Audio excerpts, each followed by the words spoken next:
கையிலே பிறந்து கனக வரங்கள் பெற்று பேசும் தெய்வமான உயிர்காட்டு சுடலிமான சுவாமி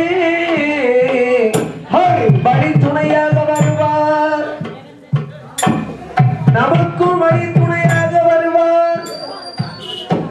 இந்த ஒழுங்கவளை ஊரா கொடை கொடுத்து வருகின்ற அனைத்து அன்பு குடிபுற மக்கள் வீடு வாசல் எல்லாம் உயிர்காட்டு சுடலையாண்டவன்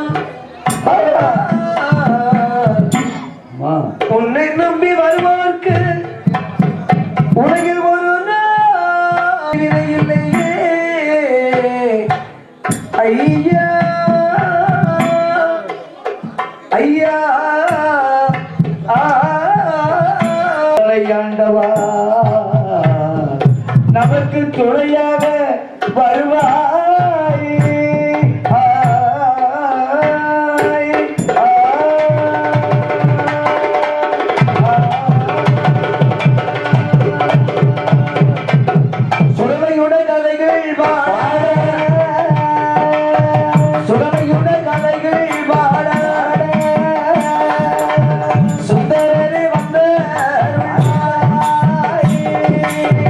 உயிர்காட்டு சுடலை மாட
யார் யார் வந்தனை செய்கின்றார், யார் யார் நிந்தனை செய்கின்றார்?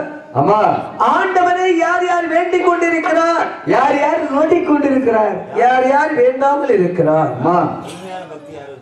ஆமா, உண்மை என்ன பொய் என்ன என்பதை அறிய வேண்டும் என்பதற்காக கண்டிப்பாக 14 மூலத்தை படைத்து மக்களை அவதாரம் செய்ய வேண்டும் அல்லவா? ஆண்டவன் பகவான் ஆதி சத்தியான பார்வதியால் இடத்தில் உரைத்த போது அம்மையான பார்வதி உரைக்கின்றாய், பகவானே வனமருளே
பகவானுடைய இடத்திலே பார்வதியால் உழைத்த போது ஆண்டவன் சம்மதித்து ஆண்டவன் பகவான் பிரம்மலோகோ ஆளர் பிறப்பிக்கின்றார். அம்மா, பிரம்மலோகோ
எப்ப பிரம்மா உன்னை இங்க எதுக்கு வரவழைச்சு தெரியுமா?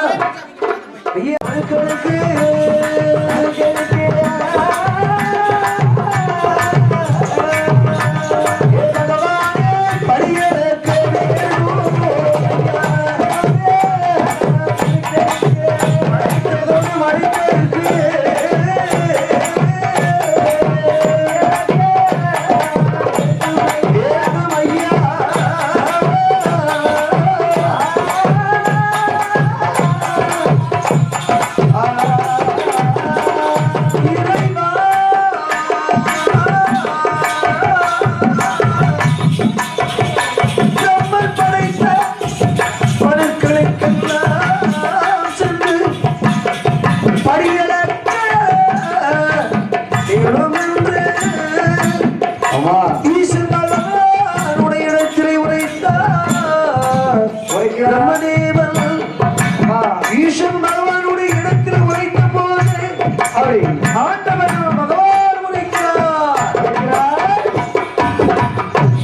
பிரம்மா என்னையா நீ படைத்த மனுக்களுக்கெல்லாம் நான் சென்று படி அளக்கிறேன் அளக்கிறேன் என்று ஆதிபரன் அருளாலே ஆதி சத்தியான பார்வதியால் இடத்திலே பகவான் வருகின்றார்.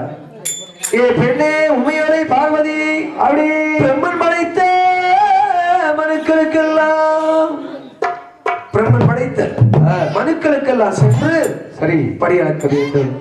நாளை நல்ல திரையே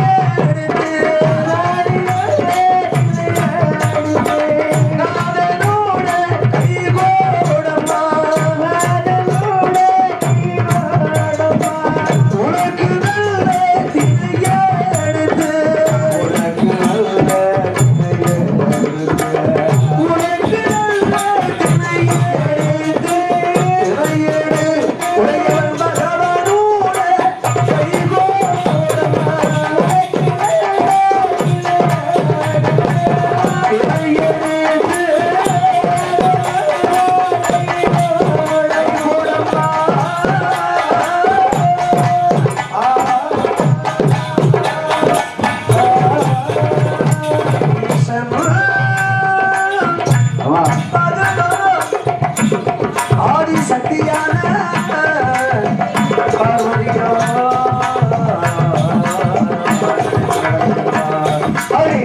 பெண்ணே உமையவளை பார்வதி பிரம்மன் மலைகளுக்கெல்லாம் சென்று நான் மணியக்க பிரம்மன் படைத்த மனுக்களுக்கெல்லாம் மணியாக்க வேண்டும். ஆனால் உன்னுடைய கையாலே எனக்கு திணை எடுத்து கொடுக்க வேண்டும்.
பார்வதி திணையை எடுத்து என்னுடைய கையில கொடுக்க வேண்டும். நாளை திணை எடுத்து நான் பகவானுடைய கையில கொடுக்க வேண்டும். ஆமா உனக்கு திணை எடுத்து உனையவன் பகவானுடைய கையில கொடுக்க வேண்டும். ஆண்டவன் பகவான் திணைகளை கேட்ட போது அம்மையான பார்வதியா தேவியானவள் சரி ஈசனுடைய இடத்தில் திணை எடுத்து கொடுக்கிறார். நல்ல நாளில் திணை எடுத்து நாதனுடைய கை கொடுத்தார். உனக்கு நல்ல திணை எடுத்து உடையாருடைய கை கொடுத்தார். மலைக்கு நல்ல திணை எடுத்து திணைகளுக்கு தேவனுடைய கை கொடுத்தாய். தேவனுடைய கை கொடுத்தார் கை கொடுத்தார்.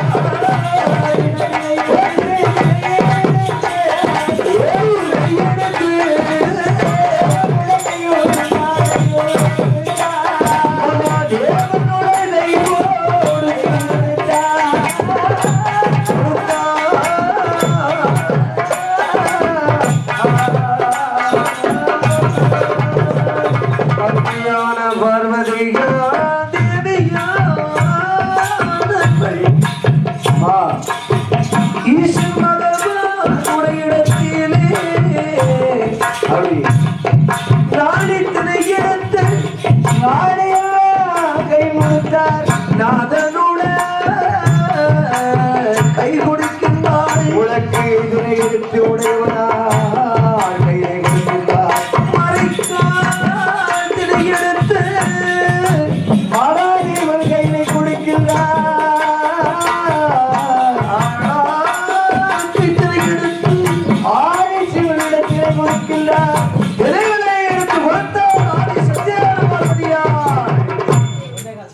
ஆண்டவன் பகவான் உரைக்கின்றார். ஏ பெண்ணை பார்வதி உமையவளே, இத பாரம்மா, நான் பிரம்மன் படைத்த மனுக்களுக்கெல்லாம் சென்று படியிழந்து விட்டு வருகின்றேன். அப்படி படியிழந்து விட்டு வருவதைக்கும் மண்ணுவெளி கையில் அமர்ந்து கொண்டு உரைத்தார். ஆட்டு வந்து சம்மதித்து அம்மையான பார்வதியார் தேவியானவள் இருக்கின்ற போது ஈஸ்வரன் பகவான் பொன்னுவெளி கையில விட்டு வருகின்றார். பொன்னு வெள்ளி கையில விட்டு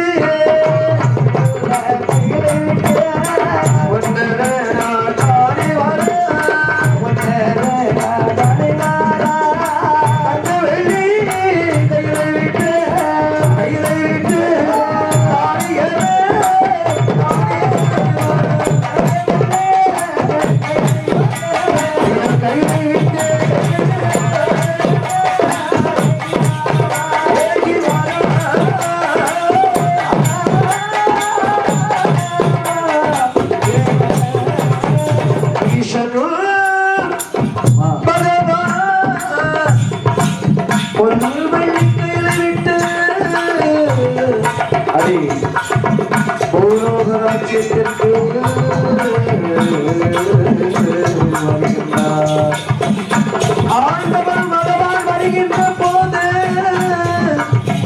ஆதி சக்தியான பார்வதியார் தேவியானவை படியிறக்கும் பகவானை சோதனை செய்யணும் என்று மனதில் கொடுப்பது நாளை திணை அல்லவா? ஆண்டவர் பகவான் யார் யாருக்கெல்லாம் படி அளக்கிறார்? உனக்கு திணையெடுத்து ஆண்டவர் பகவான் யார் யாருக்கெல்லாம் படி அளக்கின்றார்? ஒருவேளை ஆண்களுக்கு மட்டும் படியிலிருந்து விட்டு பெண்களை பசி பட்டினி போட்டு விட்டு வருகின்றார். சொன்னால் பெண்களுக்கு மட்டும் படியிலிருந்து விட்டு ஆண்களுக்கு பட்டினியாக போட்டு விட்டு வருகின்றாரா? ஆனா பெண்ணா பெண்ணா ஆனா யார் யாருக்கு எப்படி எப்படி படி அளக்கிறார்? அதான் பெண்களுக்கு சந்தேகம் வரக்கூடாது. இல்ல சந்தேகம் வந்தாச்சுன்னு சொன்னா சந்தோஷம் கேடு. குடும்பத்துல ஒரு நாள் சந்தோஷமே இருக்காது. அதாவது பொதுவாக குடும்பம் நல்லா இருக்க வேண்டுமே, ஆனா விட்டு கொடுக்கும் தன்மை இருந்தாதான் அந்த குடும்பம் நல்லா இருக்கும். என் மொட்டாட்டிக்கெல்லாம் சந்தேகமே வராதியா. அது போல இந்த ஆதி சக்தியான பார்வதியார் தேவியானவள் படியிழக்கும் பகவானை சோதனை செய்வனி என்பதற்காக என்ன என்ன என்ன செய்கின்றார்? விஸ்வலோகமான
அதாவது பகவான் படியளக்க வேண்டும் என்று சொல்லியிருக்கின்றார். ஆமா, இந்த பகவான் யார் யாருக்கு எப்படி எப்படி படியளக்கிறார்?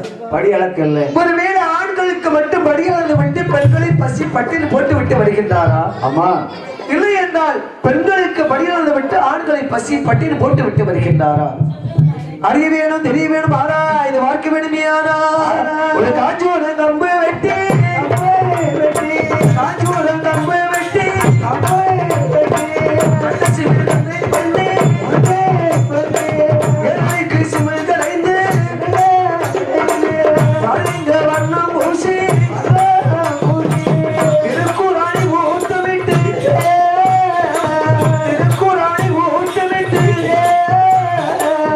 எந்த கை கோடு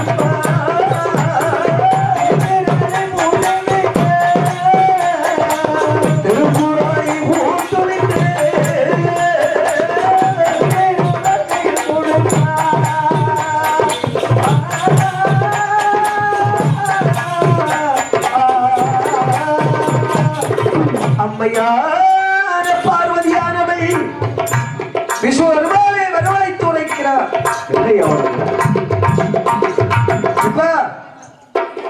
ஒரு காஞ்சி ஒரு கம்பு வெட்டி கட்டை சிமல் கடைந்தெடுத்து சரி 7 அடுக்கு சிமல் கடைந்து சாதி லிங்கத்தாலே வர்ணங்கள் பூசி திருக்குறாணி ஓட்டு போட்டு என்னுடைய இடத்துல கொண்டு கொடுக்க வேண்டும். காஞ்சிரக்கட்டை எதுக்கு தெரியுமா ஐயா? அந்த காஞ்சிரக்கட்டையில வஞ்சகம் வாது சூது பேரு எதுவுமே இருக்காது. ஆனா அந்த கட்டைக்கு அவ்வளவு பவர்னு சொன்னா ஏதாவது வாது சூது வந்தாச்சுன்னா வீட்டு வாசல் நடையில நடைக்கு முன்ன ஒரு சின்ன கட்டை அப்படி கட்டி வச்சா எந்த பியாய் பிசாசு எதுவுமே அண்டாது. அதாவது தெய்வ வழிபாட்டுக்குள்ள காய்ச்சல் கட்டை அல்லவா? ஆமா. ஆதி சக்தியான பார்வதியால் உரைத்த போது ஆட்டுமன்று சம்மதித்து காச்சோர கம்பு வெட்டி உண்டு பண்ணி 7 அடுக்கு சிமல் கடைந்து அப்படி சாதி லிங்கத்தாலே வர்ணங்கள் பூசி பார்வதியார் கையில் கொண்டு கொடுத்தார். வாங்கினால் ஆதி சக்தியான பார்வதியானவள் இந்த சிமல் கூட்டுக்கு ஏற்ற உயிரை பிடித்து அடக்கி வேணுமே என்று 2 சிற்றரவை பிடித்தாள். எப்படி என்ன செய்தாள் ஐயா? சிற்றரவை பிடித்தாள்.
சத்தியான பார்வதி பகவானை சோதனை செய்ய வேண்டும் என்று கைலாசமலையில் இருக்கிற போது ஈசன் பகவான் பிரம்மன் படைத்த மனுக்களுக்கெல்லாம் எப்படி ஐயா படி அழைக்கின்றார். எப்படி நாடி நல்ல தினையே நாடி நல்ல தினையே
உலக நிலையெடுத்து உலகமெல்லாம் அடியளக்கின்றார். மறைக்கால் திணை எடுத்து மண் உலகமெல்லாம் அடியளந்தார். ஆழாக்கு நிலையெடுத்து அகிலமெல்லாம் அடியளந்து விட்டு வருகின்றார். ஆதிக்கிருக்கின்றார். ஆண்டவர் பகவான் படியளந்து விட்டு பொன்னு வெள்ளி கைலைக்கு போக வேண்டும் என்பதற்காக வருகின்றார். படிகள் அந்த பகவான் கைலாசம் தானிவான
தொண்டு ஊழியம் செய்வது வழக்கம். உண்மைதான். ஆனால் அன்றைய தருணத்திலே படியிழந்து விட்டு வருகின்றார் பகவான். வருகிறார். மங்கை சக்தியான பார்வதியால் தேவியானவள் மௌனமாக இருக்கின்றார். இருக்கிறாள். நீட்டே கால் மடக்காமல் கமந்த தலையே நிமிராமல் ஏனென்று கேளாமல் ஏறிட்டே பார்க்காமல் மௌனமாக இருக்கின்ற போது அம்மா மங்கை சக்தியான பார்வதியால் தேவியானவள்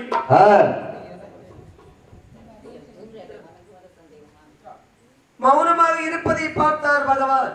பார்த்தாள். பெண்ணை பார்வதி உமையவளே சுவாமி எங்கு சென்று வந்தாலும் சிரித்த முகத்தோடு சீதவையா காட்சியளிப்பாய் அல்லவா? ஆமா. இன்று இவ்வளவு நேரம் ஆன பிறகும் ஏன் என்று கேட்காமல் மௌனமாக இருக்கின்றாயே சுவாமி. என்ன காரணம், ஏது காரணம் என்று ஆண்டவன் பகவான் உரைக்கின்றார். சுவாமி ஆண்டவன் பகவான் உரைக்கின்ற போது இடமே இல்லை. அம்மையான பார்வதியால் உரைக்கின்றார். ஆமா.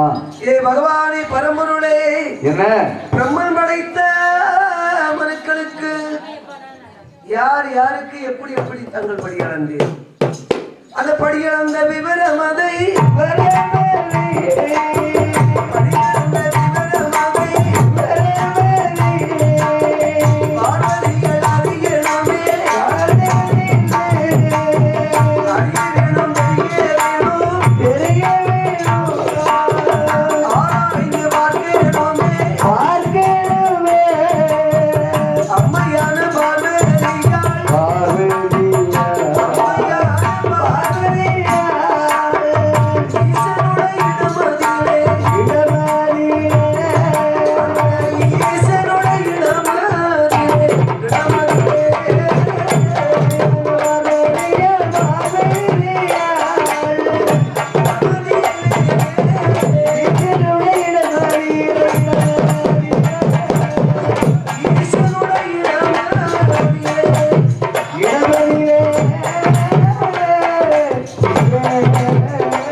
ஈசன் பகவானுடைய இடத்தில் உரைக்கிறார்.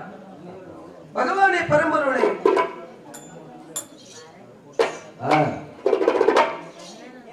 பிரம்மன் படைத்த மனுக்களுக்கெல்லாம் யார் யாருக்கு எப்படி சென்று படியளந்தீர்கள்? அம்மா, யார் யாருக்கு படி அளந்தீங்க, யார் யாருக்கு படி அளக்கல? தாங்கள் படியளக்க சென்ற போது என்னை நாடி 2 ஜீவன்கள் வந்தது. வெகு நேரமாகவே என்னுடைய இடத்துல பசி பட்டினியோடு இருக்கிறது. இறைவா, பெண்ணே, என்னுடைய படியளப்பில் உன்னிடத்தில் பட்டினியா? ஒரு பொழுது இருக்காது கண்ணே, ஒரு பொழுது இருக்காது. இந்த மரபுடைய படியளப்பு உலகமெல்லாம் படியளத்து விட்டு வரக்கூடிய நேரத்தில் நீ என்னிடத்தில் ஒன்னிடத்தில் 2 உயிரானது பட்டினியாக இருக்கு சொல்லுகிறாயே, ஒரு பொழுதும் இருக்காது கண்ணே. ஈசன் பகவான் அருளாலே பார்வதியால் உரைத்த போது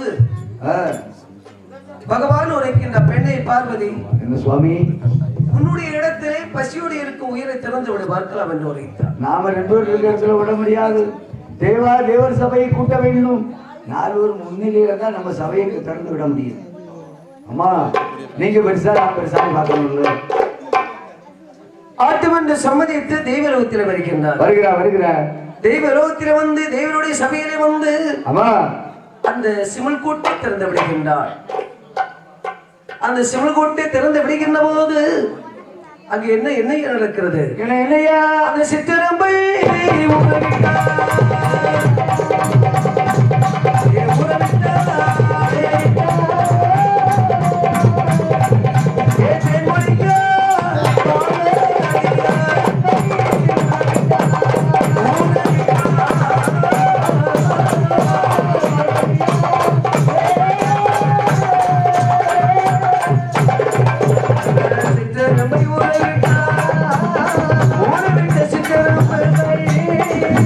சித்திரம்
பார்வதியால் தேவியானவள் ஈசன் பகவானுடைய இடத்திலே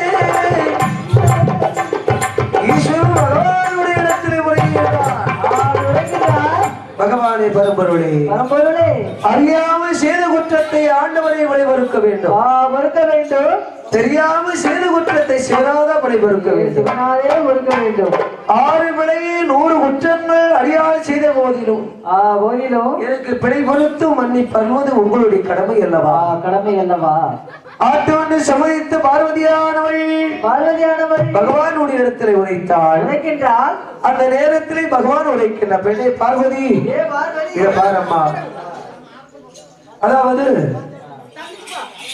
என்னை நீ ஈசன் என்று வாராமல் பகவான் என்று வாராமல் என்னையே சோதனை செய்தாய் அல்லவா என்னையே சோதனை செய்த தன்மையாலே உனக்கு 3 பிறவி 3 சாபம் நான் போடக்கூடிய சாபம் உனக்குதான் அது மாற்று யாருக்குமே இல்ல ஆதி சத்தியான பார்வதிக்கு பகவான் சாபத்தை கொடுக்கிறார் எப்படி கொடுக்கிறார் முதல் சாபமாக அத்திபுர நாட்டிலே மதுரை தக்க நாட்டு வருகிறார் தக்கனுக்கு மகளாக பிறந்து தக்கபுர கோட்டை ஒன்னால அழிய வேண்டும் உன்னுடைய காலடி பட்ட இடம் விளங்கவே விளங்காது இரண்டாவது பிறவியாக இந்த வம்பு கலியுகத்திலே அட்டகாலி 8 பெண்களாக பிறந்து அவனை பூவலோத்தை ஆண்டு வர வேண்டும் மூன்றாவது பிறவியாக பெரிய மையானத்திலே பெந்த சூடு காட்டிலே பேச்சியாக நீ பிறந்து தினமும் சோறு நீ தின்ன வேண்டும் ஆண்டவன் பகவான் பார்வதிக்கு 3 சாபத்தை கொடுத்த போது ஆதி சத்தியான பார்வதிக்கின்றார் ஆதியே வேதனா அம்பேலத்தில் ஆடுவோம் ஈசா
நிலத்தை அழகாக நஞ்சப்பயிர் செய்து அறுவடை செய்து 2 அம்பாறு மேடாக நெல் களஞ்சி வைத்திருக்கின்றார் ராமா என்று ஒரு நெல் களஞ்சியம் லட்சுமணா என்று ஒரு நெல் களஞ்சியம் லட்சுமண பெருமாள் என்று ஒரு களஞ்சியம் 2 அம்பாறு மேடை வைத்துவிட்டு இந்த துறைவார்கள் உயிர்காடு வதியிலே இந்த 16 பங்கு தலைமார்களை காவல் வைக்கிற போது எல்லோருக்களையும் ஆர்வ தலைவர் 2 ஒரு நெல்லை கலவை செய்தான்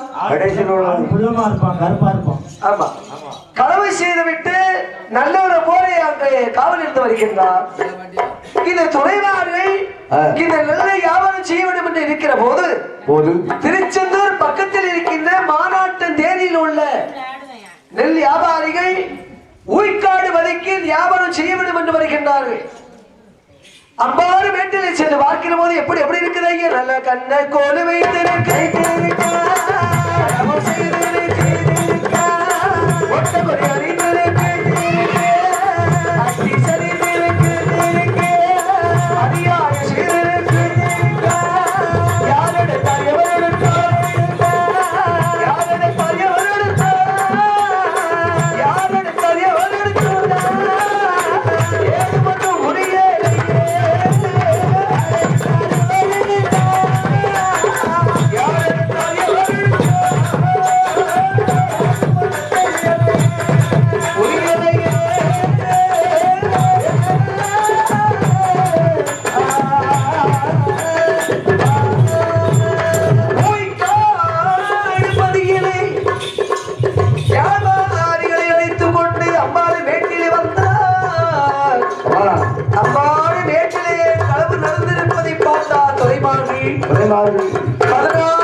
துறைமார்களும் 17 வண்டி கட்டி துறைமார் 3 பேருக்கு ஒரு வில் வண்டி சரி 16 வகை தலைமாருக்கும் 16 மாட்டு வண்டி ஆமா பெரியவனு பெரிய வண்டி சின்னவனு சின்ன வண்டி 17 வண்டிகளை கட்டி ஆமா அந்த ஊய்க்காடு பதியில் இருந்து சிவனை பேரி சிவ சுடலை மாடனுடைய சன்னிதானத்துக்கு சத்தியப்பிரமணம் செய்ய வருகின்றார்கள் சிவனை பேரில் வந்து நடுகாட்டி தேகி நந்த கோனாருடைய வம்சத்தில் உதித்த அழகு பூமான் சீமான் சன்னியாசி கோனார் இந்த சன்னியாசி கோனாரை வரவழைத்து நடைவாசலை திறக்க வைத்து சத்தியப்பிரமணம் செய்கின்றார்கள் எப்படி சத்தியம் செய்யணும் எப்படி இதனால் அறிவிப்பது என்னவென்றால் நாங்கள் காவல் இருந்தது உண்மை களவு செய்யவில்லை முக்காலம் சத்தியம் என்று கற்பூரம் அடித்து சத்தியம் செய்தார்கள் சரி 15 பேர் நல்ல முறையில் சத்தியம் செய்தார் இதை களவு செய்தானே இந்த ஆறுமுக தலைவன் ஏ சிவன பேரியானே ஏ பேச்சு ஏ முண்டா நான் ஒரு முறைதான் சத்தியம் பண்ணுவேன் ஒரே முறைதான் களவு செய்தா என்ன கேளு இல்லை என்று சொன்னா இந்த இடத்துல இடி மண்ணுக்கு பதில் கள்ள சத்தியத்தை செய்தார் ஒரு நாள் கள்ள சத்தியத்தை ஏற்றார்கள் துறைமார்கள் ஊய்க்காடு பதி வந்து சேர்ந்தார்கள் இது 16 வந்து தலைமார்களும் பழையபடி வண்டி கட்டி வந்தார்கள் திருநெல்வேலி கொக்குரகுளம் ஆற்றின் அடிவாரத்திலே வண்டிகளை அவிழ்த்து கொண்டு வந்த உணவை அருந்துகின்ற போது என் தாயான பேச்சவ சொல்லுகிறாய் என் மகனே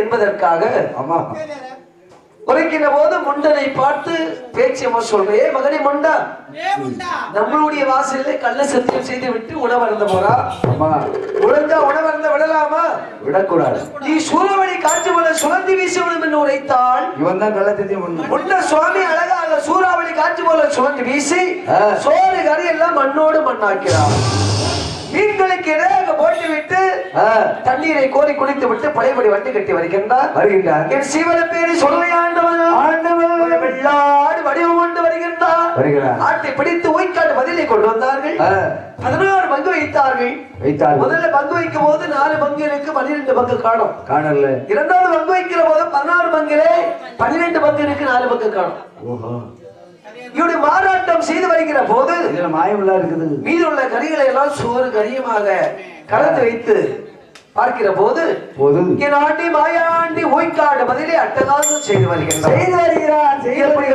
வருகின்றார் ஐயா எப்படி ஆண்டவன் பகவானுடைய அருளாலே ஓய்க்காட்டு பதிலே அட்டகாசம் செய்து வருகின்றார் வரும் நல்ல காலைகளை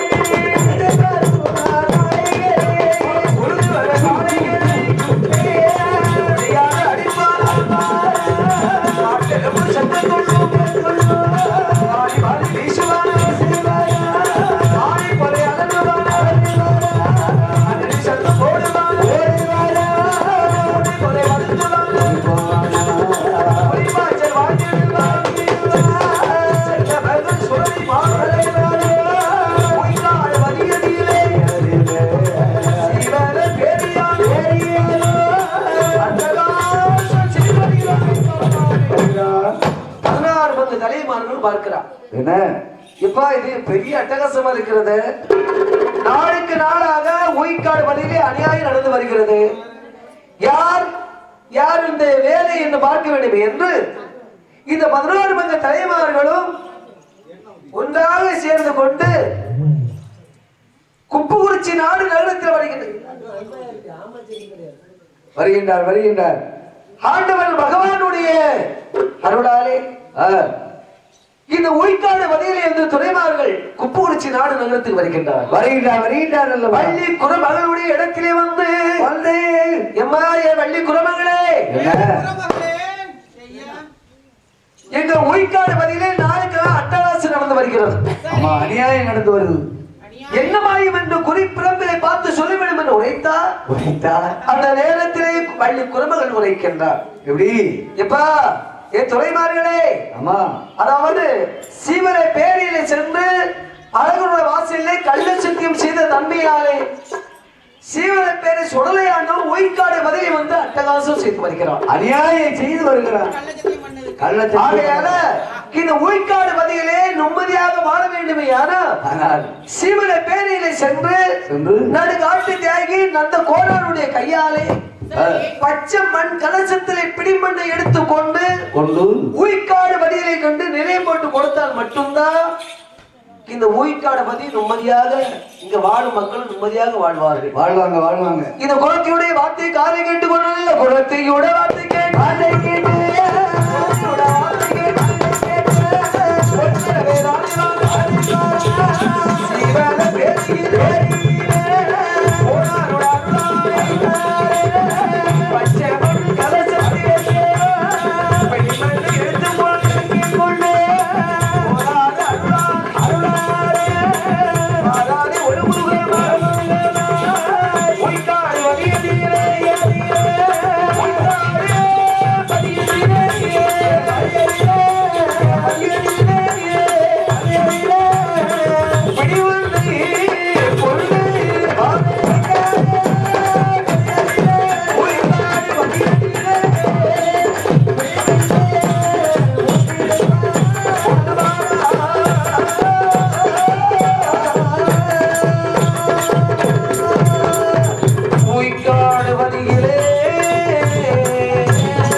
வந்து ஏன்னா அந்த உயிர்காட்டுல அண்ணன் தம்பி 3 பேரு தான் வசதி படைத்தவர்கள். அவங்க சொல்ல மேற்கொள்ள முடியாது. சேதுபதி துறை, சிவராம துறை, தம்பியான கோட்டிலிங்க துறை. இந்த துறைமார்கள் அவர்களை வரவழைத்து இதே பொறாமே இருக்கு. அண்ணர்களே தோழர்களே, அண்ணர்களே தோழர்களே,